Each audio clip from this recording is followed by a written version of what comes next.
पंतप्रधान नरेंद्र मोदींची आज कोल्हापूर जिल्ह्यामध्ये जाहीर सभा होते। हातकणंगले आणि कोल्हापूर लोकसभा मतदारसंघासाठी ही खरी तर सभा आहे।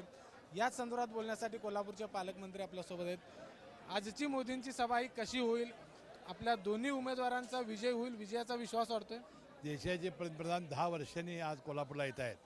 प्रचंड आणि अतिविराट सभा होईल आणि या सभेनं या दोन्ही उमेदवार प्राध्यापक संजय मंडलिक आणि धैर्यशील माने यांचा विजय निश्चित होईल।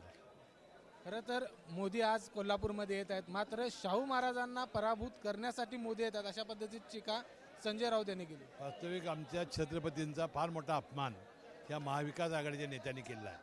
परवा झालेल्या राज्यसभेच्या निवडणुकीत त्यांना हे देऊन उमेदवारी देऊन त्यांना जर निवडून दिलं असतं तर मला वाटतं फार मोठा सन्मान झाला असता। वास्तविक अशा निवडणुकीमध्ये उतरून दारोदारी त्यांना फिरायला लावणं हा फार मोठा अपमान केलेला आहे। पण संजय राऊत म्हणतात की खरं तर इथं बिनविरोध शाहू महाराजांना निवडून द्यायला पाहिजे, त्यासाठी राज्यसभेवर पाठवायला पाहिजे होतं असं माझं मत आहे। पण एका बाजूला असं म्हटलं जातं की भीती गादीची म्हणून सभा मोदीची। अहो आमच्या जनतेने ठरवलं आहे की गादी मत सन्मान गादीचा मत मोदीला। हे असं 100% होईल। आज किती लोक या ठिकाणी सभेला येतील असं वाटतंय? 2-3 लाख लोक येतील।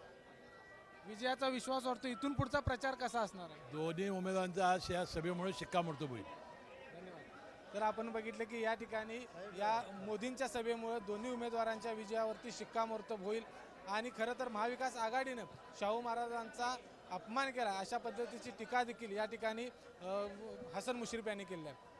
कॅमेरामन निलेश शेवाळेसह विजय केसरकर, एबीपी माझा, कोल्हापूर।